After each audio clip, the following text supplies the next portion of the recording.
그래서 장누수에 대해서 제가 그동안 약사님들에게 강의도 많이 하고 저도 좀 잘 알고 있다고 생각했는데 이번에 다시 한번 점검을 하게 됐어요. 그러면서 이 점검을 통해서 놓치고 있던 것을 찾았거든요. 아, 이런 걸 깨닫게 하기 위해서 또 전체적인 우리 그 영혼육의 관점의 출발점이 장누수라는 것을 알려주기 위해서 우리가 이 주제로 마당 첫 번째를 열어야 되는구나라고 저에게도 이제 깨달음이 왔거든요. 그 주제로 한번 시작을 해볼게요. 장누수는 다른 말로 새는 장 증후군이라고도 하는데요. 지금 여기 그림에 나와 있는 것이 소장 점막의 그림이거든요. 소장에 구멍이 나서 소장에 있는 내용물이 새고 있다. 이런 뜻으로 장누수라고 부르는 건데 이 장누수가 밝혀진 것이 1978년, 80년 요때쯤 됐기 때문에 아직 장누수의 개념을 모르는 약사님이나 의사 선생님들도 계시거든요. 그런데 이 밝혀진 게 얼마 되지 않았음에도 점차 어떻게 인식이 확산되어 가고 있냐면 이 장누수의 문제가 건강에 있어서 너무너무 중요하다. 가장 기본이 될 수 있다라는 쪽으로 지금 밝혀지고 있어요. 이 장누수는 소장 점막에서 일어나는 문제인 거거든요. 우리 장은 이 그림에 나와 있듯이 소장이 있고, 그러니까 위에서 십이지장으로 연결돼서 소장으로 넘어가고, 그 다음에 대장으로 연결되는데, 장누수는 소장에서 일어나는 문제고, 저희가 이제 또 균교대를 이야기하는데, 균교대는 대장에서 일어나는 문제예요. 그런데 이 소장의 기능이 이제 장누수로 인해서 저하가 되는 거죠. 소장이 제대로 기능을 할 수 없게 되는 거죠. 그래서 우리가 장누수를 공부하기 위해서는 소장의 기능을 먼저 살펴봐야 되는데 아시겠지만 소장에서는 음식물을 소화시키고 흡수하는 것이 가장 중요한 역할이죠. 그 다음에 노폐물을 제거해서 이제 대변을 만들어서 배설시키는 역할을 하고 있고요. 면역에 대한 방어벽 역할을 하는데 유해 물질이 우리 몸 안으로 들어오지 못하게 지키는 역할을 하고 있거든요. 그래서 소장에서 영양분을 흡수하는 그 기능을 보면 선택적인 흡수가 이루어져요. 아무거나 영양소라고 해서 다 받아들이는 것이 아니라 소장 점막에서 검열을 한 다음에 이것은 내 몸에 필요한 물질 해서 문을 열어서 흡수시키고 다시 문을 닫아버리고 이런 식으로 선택적인 흡수를 하거든요. 그리고 우리 몸의 면역 시스템의 70%가 소장에 밀집해 있어요. 그러니까 우리 구강에서부터 항문까지의 그 내부 관은 하나로 연결되어 있다고 볼 수 있는데 외부 이물질이 들어와서 통과해가는 통로인 거잖아요. 이 입에서부터 항문까지가. 그렇기 때문에 외부의 세균이나 바이러스나 이런 어떤 유해 물질들이 그 통로를 다 통과해 가고 있거든요. 그래서 그런 유해 물질에 대해서 이제 우리 몸을 지키고 또 세균이나 바이러스들을 방어하고 이런 면역 시스템과 연관된 70%의 일이 소장에서 이루어지고 있다고 볼 수 있고요. 또 소장에 살고 있는 유익균들이 비타민과 호르몬을 합성해서 우리 몸에 공급하는 역할을 하고 있고요. 점차 더 알려져 가고 있는 것들이 세로토닌과 도파민을 합성하고 있다는 거예요. 세로토닌과 도파민은 우리 뇌에서 생성하는 물질로 알려져 있었는데 점차 이 물질들이 소장에서 생성이 되어가고 있고 그래서 소장과 뇌 건강이 밀접하게 연관이 되고 있다는 것들이 밝혀지고 있거든요. 이 장누수를 그림으로 표현하면 이게 지금 소장 점막인데요. 장에 있는 세포들이 건강한 세포 결합으로 이렇게 이제 타이트 정션이라 그래가지고 세포와 세포들이 꽉 맞물린 형태로 이렇게 연결이 돼 있거든요. 그런데 이게 이제 손상이 되면 그 세포가 깨져서 균열이 생기거나 아니면 세포와 세포 사이가 헐거워져서 벌어지기 때문에 그 사이로 틈이 생겨서 들어가지 말아야 될 물질들이 혈관 속으로 흘러 들어가는 이것이 이제 장누수의 폐해인 거예요.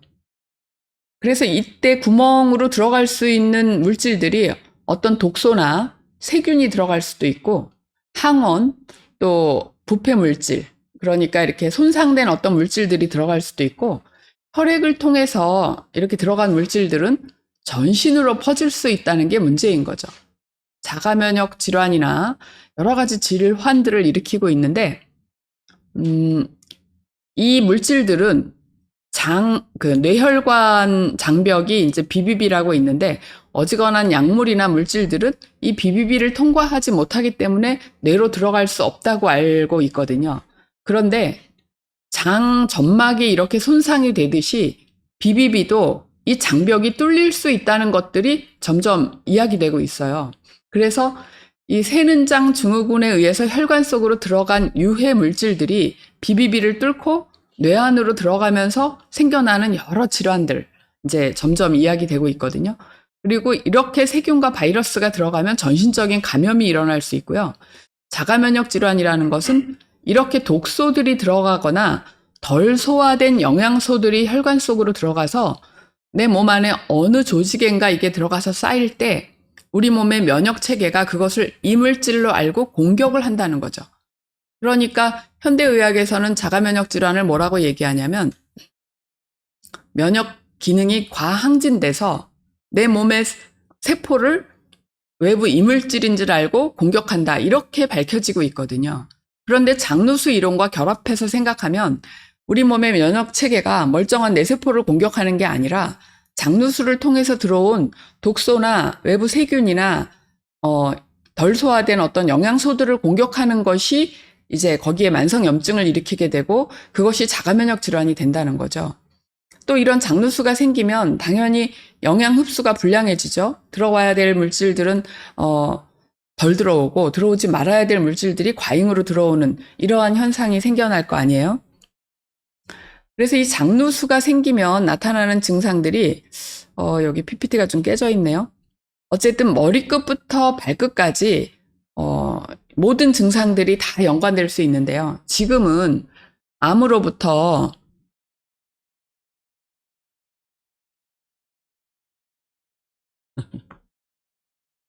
암으로부터 자가면역 질환, 만성염증의 모든 원인이 이 장누수라고 보고 있는 거예요. 그래서 머리에 자주 나타나던 두통, 또 눈에 어떤 불편한 증상들, 뭐 근육통, 뒷목이 뻐근한 증상, 장에 생겨나는 문제들, 만성 복통은 말할 것도 없고 배에 가스가 차면서 팽만해지는 증상, 이 실리악병이라는 것은 소장 점막에 영양 흡수하는 그 세포들이 위축이 돼가지고 더 이상 영양 흡수가 제대로 안 되는 증상을 일컫는 거거든요. 실리악병이 나타나는 사람들은 그래서 계속해서 이제 살이 빠지고 찌지 않는 뭐 이런 현상이 나타나는 자가면역 질환이고요. 치질과 치핵 이런 것도 연관이 되고 변비, 설사 다 연관이 되고 복부 경련은 복통으로 나타나는 거죠. 항문에 생겨나는 문제나 자결감, 또 식욕부진, 공복통 이런 거. 그다음에 만성 피로나 지구력 저하에서 특히 장누수와 연관이 되는 증상은요. 탄력감. 이 온몸에 힘이 쫙 빠지는 것 같은 증상 있죠. 그게 장누수와 밀접한 연관이 되고 어지러움증 이런 것도 그럴 수 있거든요. 그리고 면역 기능이 떨어지는 것도 그렇고 과민 면역 반응 아까 이제 우리 몸의 면역 체계가 독소들을 공격하면서 이제 과잉 면역 반응이 일어난다고 했잖아요. 불명열이라고 돼 있는데 이제 원인을 밝히지 못하는 열인 거예요. 근데 사실은 우리 신체의 입장에서 보면 불명열이 아닌 거죠. 장누수를 통해서 들어온 세균과 바이러스들을 우리 몸에서 백혈구가 공격하면서 염증이 일어나서 열이 발생하는 이런 이제 시스템인 거거든요. 음식물에 의한 알러지도 그런데 음식물에 의한 알러지가 뭔가가 있다. 나는 뭐만 먹으면 알레르기가 일어난다. 이런 분들은요. 다 장누수가 있는 거예요. 그래서 특정 어떤 한 가지 음식에 대해서 알레르기가 있을 수 있잖아요. 뭐 연어 알레르기, 또 뭐 누구는 뭐 생선 꽁치 알레르기, 또 뭐 누구는 어떤 분은 흰 쌀밥에 대한 알레르기가 있다고 보고하는 분도 있거든요. 뭐 이런 것들이 장누수를 통해서 들어온 음식 성분 중에 성분에 대해서 항원 항체 반응이 일어나는 게 알레르기인 거고요. 모든 염증들, 방광염, 질염, 피부염들이 그 장누수를 통해서 독소가 이제 해소될 때, 또 방광염, 질염은 곰팡이균이 들어와서 인체 어딘가에 가서 자리를 잡아서 염증을 일으킬 때 이렇게 증상이 나타나거든요. 장누수가 곰팡이균하고도 아주 밀접한 연관이 있기 때문에 나타나는데요. 점차적으로 밝혀지고 있는 것이 장누수와 뇌의 연관성이에요. 장누수가 생기면 특히 더 많이 침투가 되는 것이 곰팡이균과 곰팡이균이 만들어내는 곰팡이 독소들이거든요. 그런데 이 곰팡이 독소가 이제 뇌에서 발견되는 사람들의 어떤 증상이 나타나냐면요. 아이들의 ADHD 증상하고 공격적인 성향, 특히 공격적인 성향은 청소년기에 많이 나타날 수 있는데 이게 곰팡이 독소가 뇌에 축적된 거랑 밀접한 연관이 있다 그러고요. 자폐증, 치매, 파킨슨 이런 증상들이 장누수와의 연관성이 점차 밝혀지고 있는 거예요. 그래서 저도 지금 요번에 공부를 하면서 이 장누수에 대한 인식이 더 확장이 됐는데요. 그동안 생각지 못했던 치매, 파킨슨, 암 이런 쪽에 장누수와 연관성을 이렇게 생각해 보니까 이게 그동안 기전이 이렇게 진행됐구나라고 새로운 이해가 일어나면서 놓치고 있던 것들이 보이는 거예요.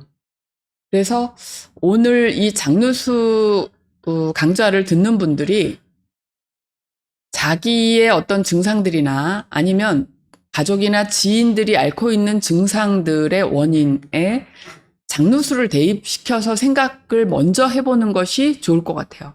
그만큼 장누수가 널리 퍼져 있다는 이야기가 되는 건데요. 여기서 이제 새롭게 알게 된 장누수의 원인들이 있어요. 그동안 저는 이 장누수의 원인으로 곰팡이균을 많이 강조해 왔었거든요. 놓치고 있었는데 새롭게 알게 된 것이 고춧가루 속에 있는 곰팡이균이었기 때문에 한국인들이 다빈도로 즐겨 먹는 고춧가루 이거에 의해서 장누수가 이렇게 많이 생기는구나라는 거를 이제 새롭게 알게 돼서 그 부분을 많이 강조하고 있었는데요. 이 강의를 준비하면서 이렇게 떠오른 생각으로 정리를 해보니까 훨씬 더 큰 빈도수로 장누수를 일으키는 원인 물질이 글루텐이었어요. 글루텐은 밀가루 속에 들어있는 성분이에요.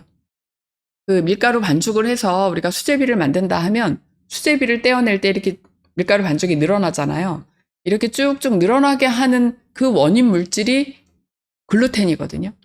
그래서 밀이나 또 보리나 이런 속에 글루텐이 들어있고 그 글루텐의 점성 때문에 우리가 밀가루 음식을 좋아하게 되거든요. 부드럽고 뭐 이런 거에 의해서.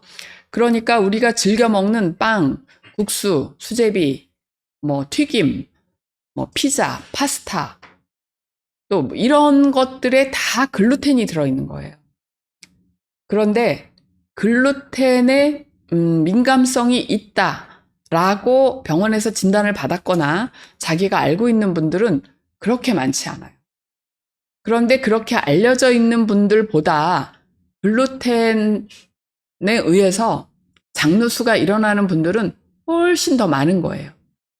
제가 이 강의를 준비하면서 새롭게 알게 된 사실인데 글루텐은 들어와서 점점점 글루텐 성분이 우리 몸에 쌓이게 될수록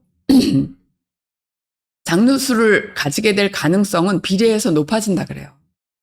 그래서 빵이나 국수나 밀가루 음식을 즐겨 먹는 분들에게 장누수가 나타날 가능성은 굉장히 높아지는 거예요. 저도 밀가루 음식에 의해서 장누수가 끊이질 않고 있더라고요. 그러니까 제가 어린 시절부터 장누수를 가지고 있었다라는 것은 알고 있었고 글루텐 민감성도 조금 의심을 하고 있었기 때문에 제가 이제 비행기를 타고 해외여행을 갈 때는 항상 글루텐 프리 음식을 이렇게 체크해가지고 저만 따로 음식을 갖다 주고 이런 서비스를 받았었거든요. 그렇게는 해왔지만 일상에서 밀가루 음식을 완전히 배제해야 된다라고까지는 생각을 못 하고 있었어요. 그런데 이제 보니까 그 글루텐이 중독성이 있기 때문에 밀가루 음식을 즐겨 먹던 분들은 어느 정도 기간을 안 먹으면 이게 생각나게 돼 있어요. 그리고 입에서 땡기게 돼 있고 그게 이제 글루텐의 중독성이거든요. 그런데 이 글루텐이 왜 이렇게 우리 인체에 들어와서 문제를 일으키는가?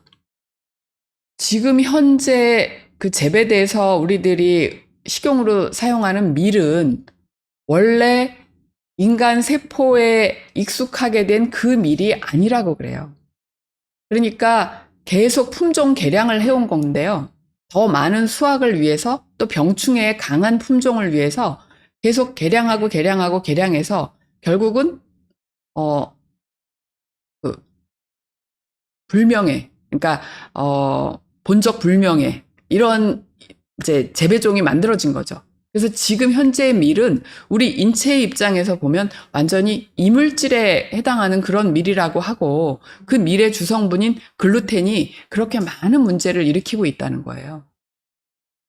제가 강조하던 고춧가루보다 이 글루텐의 민감성, 글루텐이 일으키는 장누수의 문제가 훨씬 더 다양하고 폭넓게 일어나고 있다는 거고요.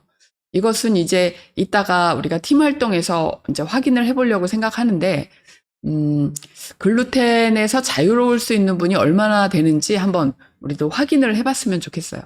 어쨌든 장누수를 일으키는 가장 중요한 원인이 이제 글루텐이다 이렇게 찾아졌거든요.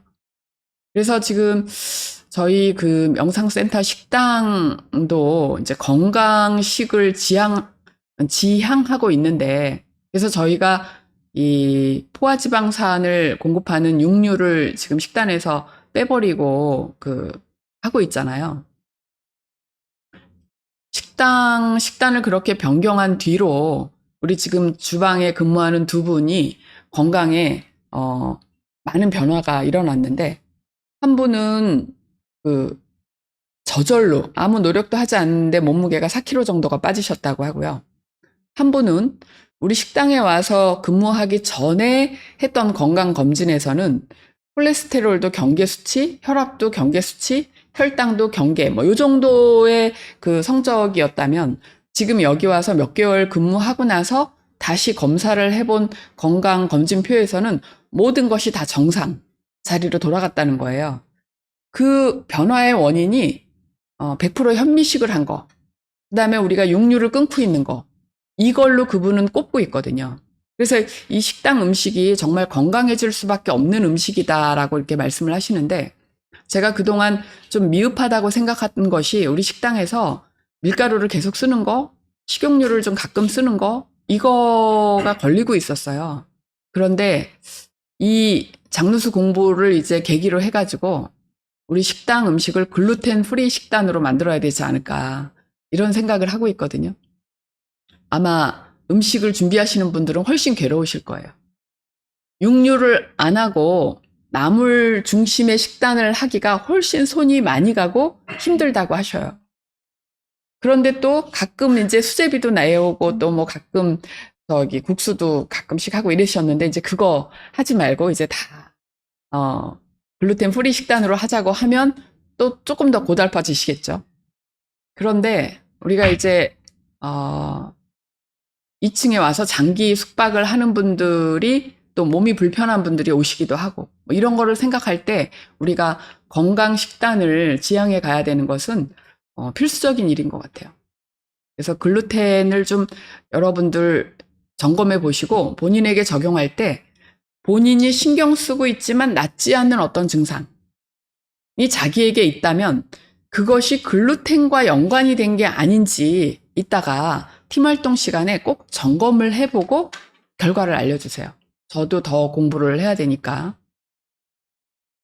그 다음에 그 고춧가루에 대해서 이야기를 좀 해볼게요. 고춧가루가 문제가 되는 것은 고춧가루 안에 들어있는 곰팡이균 때문인데요.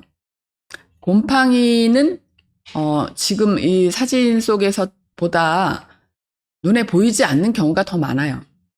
그래서 고춧가루도 곰팡이 포자가 퍼져 있으면 그 고춧가루를 먹을 때 그 곰팡이가 우리 장에 들어와서 번식을 하게 되면서 새롭게 장누수를 유발하는 중요한 원인이 되는데 우리가 고춧가루를 눈으로 볼 때 이 곰팡이가 보이지 않죠. 그래서 문제가 되는 거거든요. 식당의 음식 중에 이제 원산지를 표시하게 돼 있잖아요. 고춧가루 가로 열고 중국산 이렇게 써 있는 식당들은 일단 의심해 보셔야 돼요. 고춧가루를 중국에서 재배해서 고춧가루 빵거서 들어오는 과정에 곰팡이가 피지 않게 관리를 했을 것인가 이거 해보셔야 되고요. 그 다음에 뭐 불닭 또는 뭐 매운 어쩌고 저쩌고 이렇게 해서 베트남의 매운 고추를 쓰는 그런 식당들도 또 의심해 보셔야 돼요. 제가 예전에 테스트로 점검해 본 바에 의하면 매운 고추, 베트남에서 들여오는 매운 고추에는 거의 이 곰팡이가 있는 걸로 이렇게 체크가 됐었거든요. 그래서 이 고춧가루를 집에서 이제 선택을 하실 때도 좀 여러분이 스스로 하는 파동 테스트 점검법을 이제 배우셨으니까 이 고춧가루를 구입해도 되는가 이거를 점검하신 후에 사용을 하시는 게 좋을 것 같고요. 고춧가루가 아니어도 곰팡이균이 피어 있는 음식들은 도처에 있어요. 이걸 왜 말씀을 드려야 되냐면 이제 뒤에 화면에서 나올 거지만 장누수가 우리 몸의 건강을 위협하는 가장 첫 번째 문이에요. 장누수가 뚫리면 그 다음에 모든 항목들이 연결해서 혈허, 혈관 막힘, 만성염증, 기생충 뭐 이게 다 열리게 돼 있거든요. 그래서 소장 점막을 제대로 사수해야 돼요. 그 성문을 열어주면 안 되는 거예요. 그런데 현대인들의 식생활이 너무 쉽게 소장 문이 열리게 돼 있어요.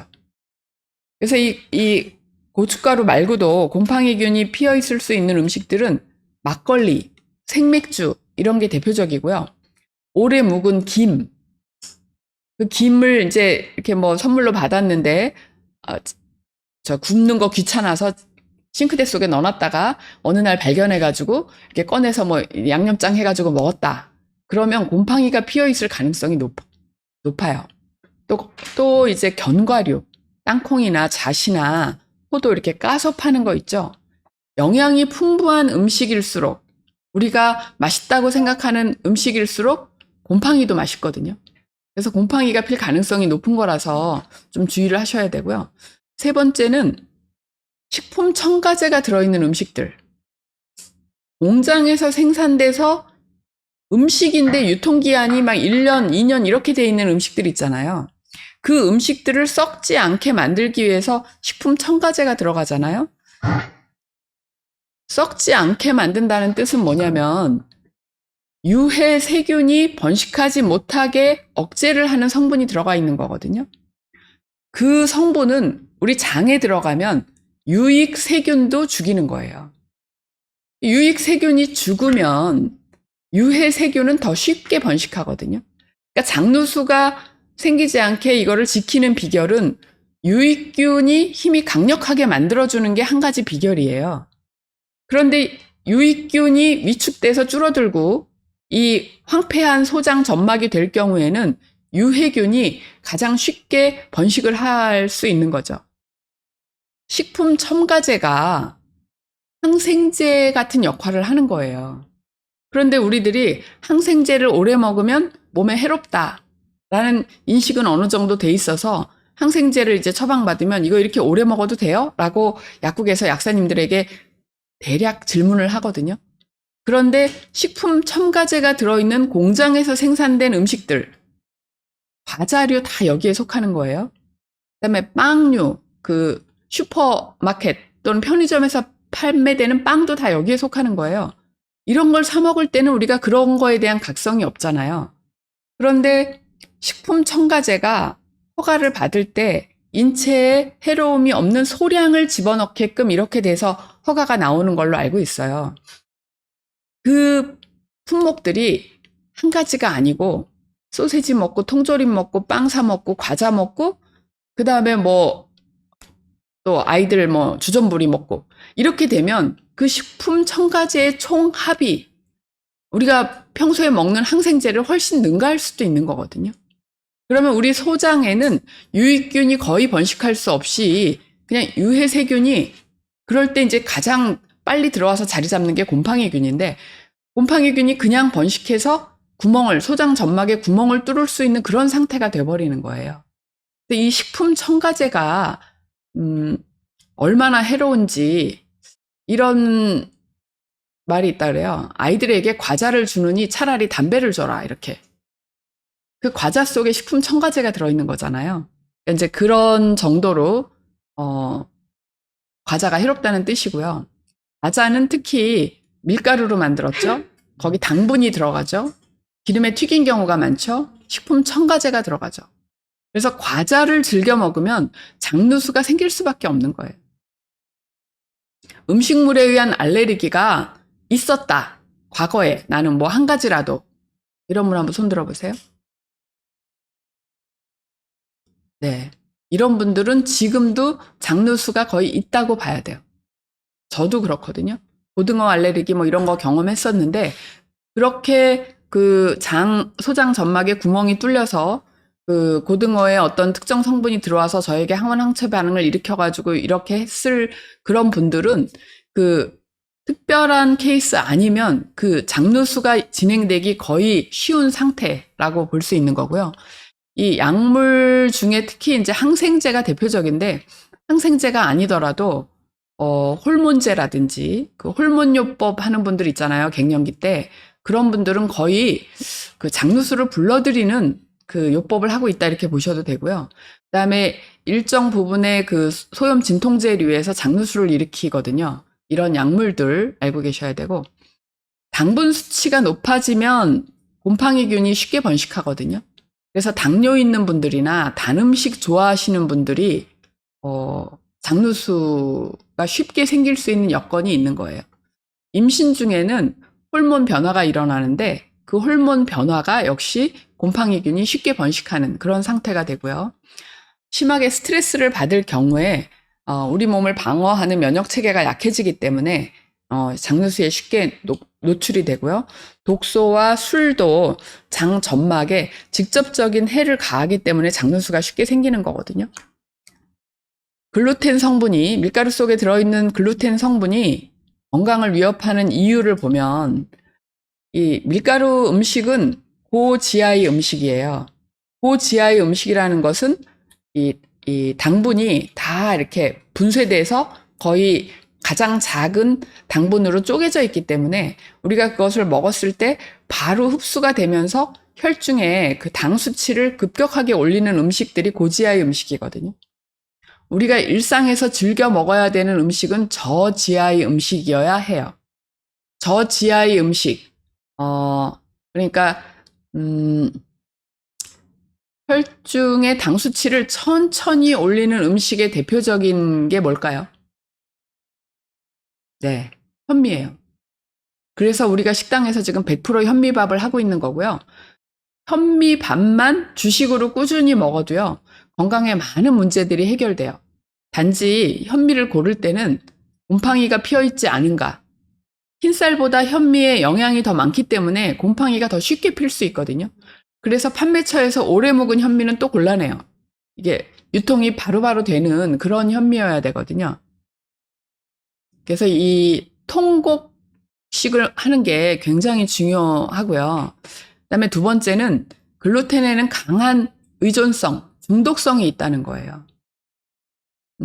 빵 중독, 밥 중독 이런 말을 이제 들어보셨을지 모르겠는데 어쨌든 밀가루 음식을 좋아하는 분들은 거의 중독 수준으로 이걸 좋아하거든요. 이것이 글루텐의 의존성 때문이라 생각하시면 되고요.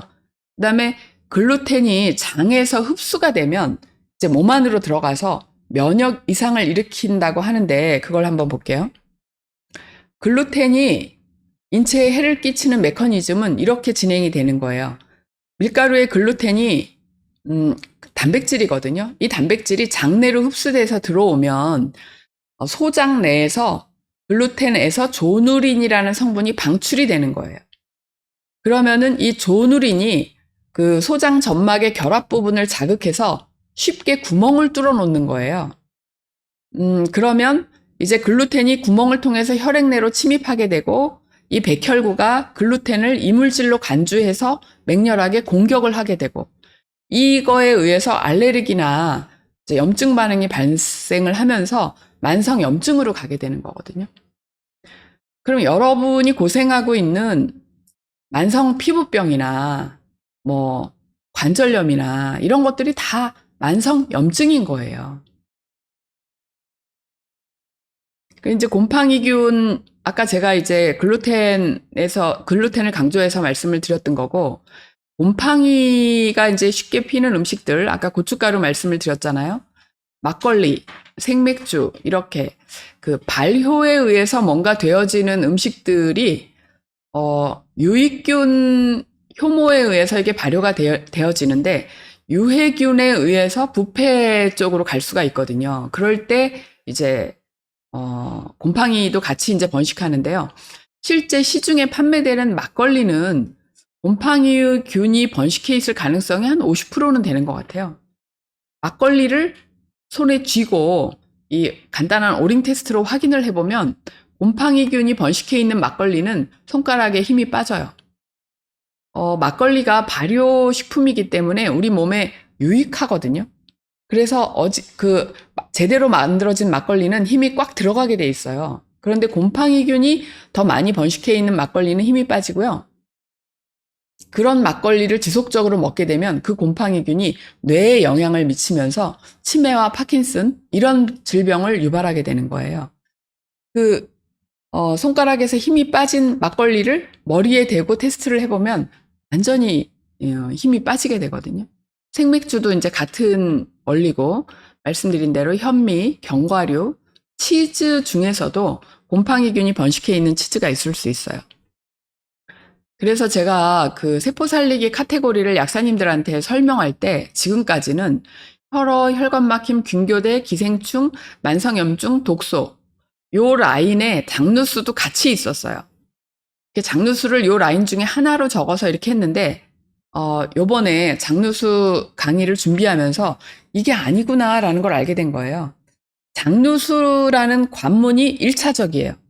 소장에서 장누수가 먼저 진행이 돼서 유해 물질들이 혈관을 타고 몸 안으로 들어오면 이제 2차적인 문제가 시작이 되는 거죠. 기생충의 알이 이렇게 들어옴으로써 흡혈 기생충에 감염된다고 제가 설명을 드렸었잖아요. 그래서 제가 그 흡혈 기생충에 그렇게 수도 없이 감염이 됐던 원인을 나중에 알게 됐는데 그것이 장누수였다. 이렇게 이제 말씀을 드린 적이 있어요. 그런데 이 균교대는 대장에서 진행되고 장누수는 소장에서 진행되니까 장누수가 먼저 선행되는 거잖아요. 장누수에 문제가 생겨 있을 때 그 균총이 그대로 대장에 영향을 끼치면서 균교대가 생기는 거고요. 몸 안에서 만성염증은 이러한 독소 물질들, 유해 물질들이 몸 안으로 흘러 들어갈 때 백혈구와의 과잉 면역 반응에 의해서 만성염증이 생기는 거고요. 이 만성염증이나 기생충이나 이런 쪽이 진행이 돼서 2차적인 병변이 오는 거거든요. 혈관 막힘은요, 장누수에 의해서 흡수된 그 노폐물, 유해 물질들이 말초 모세혈관을 막으면서 혈관 막힘이 오는 거죠. 이 혈관 막힘이 골수나 신장이나 간에 진행이 되면 혈어가 진행되는 거예요.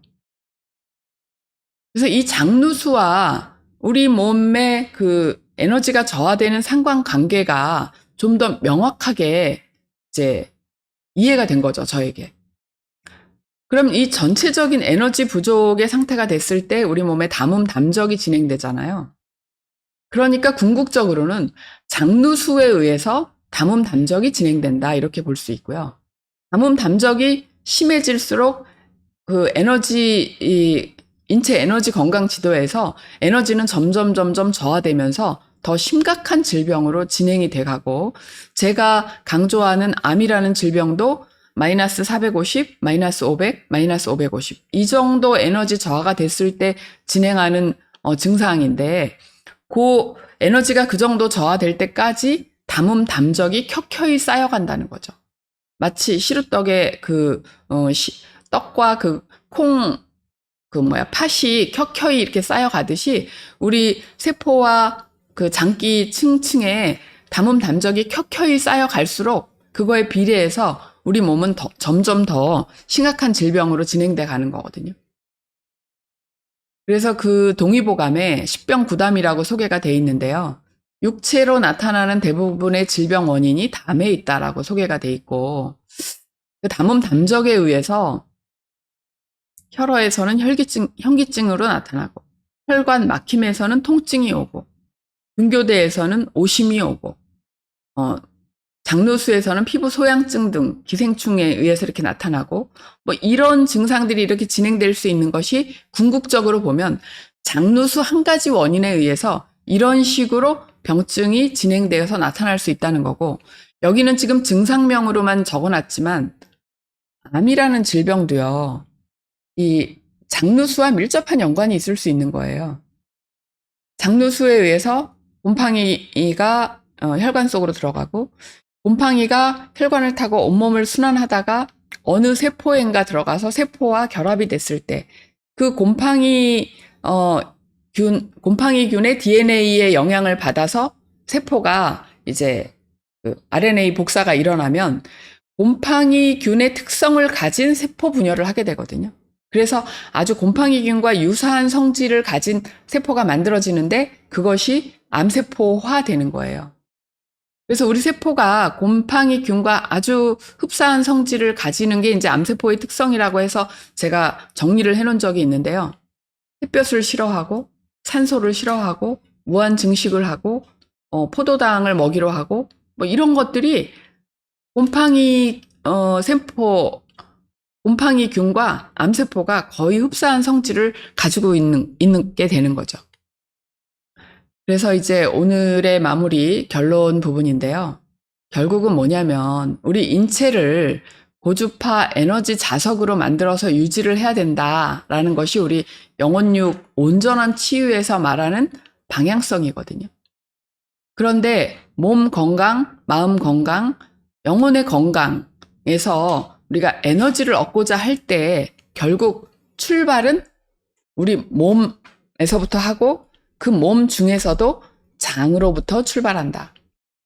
장에서 특별히 소장 점막을 우리가 방어하는 것, 이걸 건강하게 지킬 수 있는 것이 모든 건강 문제의 가장 핵심이다가 되는 거예요. 그래서 제가 이제 첫 번째 강의 주제가 장이고 그중에 장누수다 이렇게 이야기를 했더니 어제 그 애니어그램 강사님이 우리도 장형부터 출발하는데 너무 신기하네요 라고 이야기를 했던 건데 조금 맥락은 다르지만 어쨌든 장이 가진 에너지가 그만큼 중요하다라는 거를 반영하고 있는 거거든요. 만약에 장에 이제 문제가 생겨서 장 점막 세포들이 헐거워지거나 또는 손상이 일어나서 들어가지 말아야 될 찌꺼기들이 그대로 혈관 속으로 들어가고 있는 이런 상황이 됐다라고 상상을 해보세요. 그러면 우리 세포 각각의 세포들이 요구하는 영양분과 산소가 제대로 공급될 수 없는 여건이 되는 것은 명백한 사실이거든요. 그럼 머리부터 어떤 증상들이 발생할 수 있냐? 탈모 증상 생길 수 있고요. 두통 생길 수 있고요. 어지러움 생길 수 있고요. 온몸 전신에 힘이 빠지는 탄력감 생길 수 있고요. 장누수 증상이 있을 때 혈관이 가는 모세혈관이 밀집된 부분부터 문제가 더 빠르게 오거든요. 더 쉽게 막히니까. 그런데 그렇게 가는 모세혈관이 많이 분포된 장기가 어디냐면 눈하고 신장하고 손끝, 발끝. 당뇨 합병증이 쉽게 생기는 부위가 다 혈관이 가는 게 많이 분포되어 있는 장기인 거예요. 그래서 장누수가 있으면 눈이 뻑뻑하고 피곤하고 쉽게 침침해지고 라는 증상들이 생길 수 있어요. 굉장히 민감해요. 그리고 장누수에 의해서 비염, 축농증 생길 수 있어요. 또 귀에 염증도 생길 수 있고요. 입안에 문제들 많이 생길 수 있고요. 식도나 또 성대에 문제가 쉽게 생기는 분들도 장누수에 의해서 흡수된 유해물질, 독소들이 공격할 수 있어요. 어깨 근육에 통증이 쉽게 오는 사람, 잘 뭉치는 사람, 이런 분들도 불통 즉 통인데 혈관이 막히거나 기순환이 막혀서 통증으로 나타나는 거거든요. 그 막히게 된 원인이 첫 출발이 장누수로부터 시작됐을 가능성이 높은 거죠. 또 가슴 부위에 생기는 문제들, 유방에 생기는 여러 가지 문제들도 생각해 볼 수 있고요. 위나 복부에 생겨나는 문제는 더 말할 것도 없죠. 장누수에 의해서 소장 점막이 손상이 되었을 때 주로 복통을 호소하거나 가스 차는 증상들을 호소할 수 있거든요. 2차적으로 이렇게 들어간 유해 물질이 담을 만들게 됐을 때 그 담이 제일 잘 쌓이는 부위가 역시 복부 소화기예요. 위 점막에 담이 쌓이기 쉽기 때문에 위에 담이 쌓이면 운동력이 저하돼요. 그러니까 1분에 18번 정도 위가 이렇게 운동을 해줘야 되는데 그 연동 운동이 제대로 안 되면 이제 위가 천천히 느려지면서 이 담음 담적이 더 심해지면 위가 딱딱해지고 굳어지는 것 같다. 이런 식으로 표현을 할 수도 있고요. 늘 배가 아픈 증상들, 그다음에 설사나 변비도 장누수에서 유발될 수 있는 증상들이거든요. 그다음에 여성들은 자궁의 문제, 남성들은 전립선의 문제, 또 아까 얘기했지만 방광염, 질염 이런 문제들. 그리고 관절에 가서 그 유해균이나 독소 물질이 생길 때 자가면역 질환이 일어나면 류마티즘이 되는 거고, 영양 성분이 제대로 공급이 안 돼서 연골 생성이 제대로 안 되면 퇴행성 관절염이나 또는 만성 염증으로 진단을 받을 수 있는 거예요. 이 장누수로 들어온 물질들이 열기와 결합을 하면 우리 몸을 반으로 나눴을 때 상체 쪽으로 더 올라가 가지고 문제를 일으키게 되고, 이 장누수로 흡수된 독소 물질들이 수분과 결합을 하게 되면 몸 하체 쪽으로 내려가서 하지부터 발바닥이나 다리부터 문제를 일으키게 되거든요. 족저근막염 또는 발가락의 통풍 이런 것들도 다 연관이 될 수 있는 거죠. 그래서 장누수에 의해서 우리 몸에 들어올 수 있는 세균, 바이러스, 곰팡이, 그다음에 중금속도 세포 점막이 탄탄하면 그대로 지켜질 수 있는 건데, 그게 음식과 함께 요새 농약을 많이 친 음식들을 먹었다 칠 때 그게 농약과 함께 들어와서 혈관 속으로 들어가는 건 장누수 때문인 거거든요. 중금속이 우리 인체로 들어가면 심각한 질병을 일으키는 거죠. 암이 될 수도 있고 이따이 병 하는 전신 통증이 될 수도 있고 자가면역 질환이 될 수도 있고 이런 걸 유발할 수 있으니까. 그래서 그 소장 점막이 망가졌을 때 그 손상된 그 구멍의 크기가 또 어느 정도냐에 따라서 정말 심각한 문제가 생길 수도 있고요. 약간 가볍게 문제가 나타날 수도 있는 거예요. 그 소장 점막의 구멍이 미세하게 작을 때는 우리가 크게 불편함을 느끼지 못하고 그냥 약간 좀 피로가 쉽게 쌓이고 잘 해소되지 않는 정도로 해서 넘어갈 수 있을 수도 있고요. 이 장누수에 의해서 손상된 구멍의 크기가 클 경우에는 피부에 갑작스럽게 심각한 발진이나 습진이 일어나고 어지간해서는 잡히지 않는 그런 문제로 진행될 수 있거든요. 그러니까 여러분들이 아토피나 만성 습진이나 아니면 건선이나 이런 모든 피부 질환에 1차적으로 장누수를 의심해 봐야 되고요. 그러면 이 문제 때문에 어딘가에 가서 이제 치료를 시작해 가지고 점점점 가라앉아서 좀 차도를 보이는 듯 하다가 다시 후퇴해서 이 증상이 심해졌다고 할 때는 장누수가 더 심해진 거를 의심해 봐야 돼요. 먼저. 제가 약국을 하고 있을 때도 저랑 상담해서 뭔가가 개선되던 분들이 더 심해지고 있어요. 이렇게 호소할 때요. 이게 독소를 해독하는 과정에서 나타나는 명현 반응일 때 그럴 수 있고요. 또 한 가지는 장누수가 재발해가지고 나타나는 경우가 그럴 수 있어요. 명현 반응일 경우에는 그 독소 해독의 시간이 지나가서 간과 신장 기능이 다시 제자리를 찾으면 좋아지지만 장누수가 재발했을 경우에는 여간해서 좋아지지 않고 더 심해지는 쪽으로 갈 수 있거든요. 그런데 문제는 그 치료를 받는 대상자들이 장누수라는 개념이 없기 때문에 자기가 이 증상이 더 심해지는 원인을 모른다는 거예요. 그래서 이럴 경우에 이제 필요한 것이 저는 스스로 하는 파동 테스트, 라이터 플레이 정도라고 생각하거든요. 그래서 이 라이터 플레이를 약사님들도 그렇고 몸 건강이 뭔가 안 좋은 사람, 스스로 점검을 하고 싶은 사람들이 익혀야 되는 이유가 되기도 하는 거죠. 네, 그래서 오늘 여기까지로 해서 세는장 증후군 설명을 마칠 거고요. 또 저희 이 영상이 유튜브에 실시간으로 올라간다는 것도 알고 있어요. 네, 이 장 누수에 대해서 주변에 이걸 꼭 알았으면 좋겠다 하는 분들에게 저희 영상을 좀 추천해 주셔서 아직 개념들이 이렇게 부족한 이 장누수에 대한 인식이 더 많은 분들에게 확산되고 이 글루텐의 유해성을 좀 알았으면 하는, 그래서 예방 차원에서 미리미리 조심해서 전 국민의 의료비가 절감됐으면 하는 바람입니다. 네, 수고 많으셨고요. 오늘 영상 여기서 마치는 걸로 하겠습니다. 감사합니다. 우리 현장에서 참여하신 분들은 이제 자기 자신의 세능장 증후군을 확인하고 그 다음에 그 원인이 되는 음식들을 찾아보는 시간을 가질 거예요.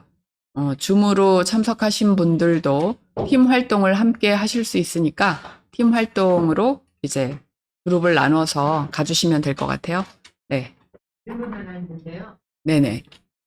우리 생활하다 보면 양파를 많이 막 까맣게 구워서 상하는데 그것도 곰팡이균.